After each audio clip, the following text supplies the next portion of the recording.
Alors aujourd'hui, j'ai décidé de faire un Jamaican chicken curry. Donc pour ça, j'ai commencé par faire mon browning. Le browning, en fait, dans la cuisine jamaïcaine, c'est très populaire. C'est du sucre brun qu'on va venir torréfier et le mettre à chauffer jusqu'à obtenir une couleur marron voire noire. Et là, on va venir ajouter de l'eau progressivement. Et c'est ce qui va nous servir en fait à donner de la couleur à la cuisine. Une option qui est pas du tout obligatoire, mais moi j'aime beaucoup le faire et je trouve que ça ajoute une très belle couleur.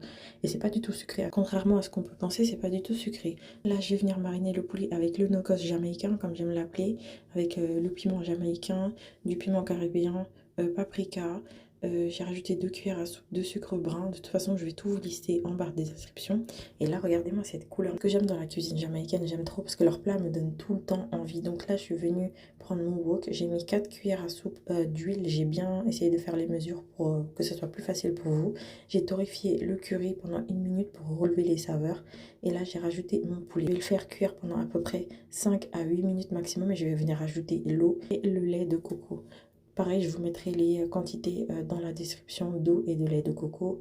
Là, je vais venir du coup laisser mijoter le tout pendant à peu près 20 minutes en y ajoutant les poivrons et le piment végétarien. Une fois que les 20 minutes se sont écoulées, je rajoute 2 carottes et 2 pommes de terre que j'ai coupées en dés. Et là, je vais pareil relaisser cuire pendant à peu près 25 minutes. Une fois que les 25 minutes sont écoulées, regardez-moi ça.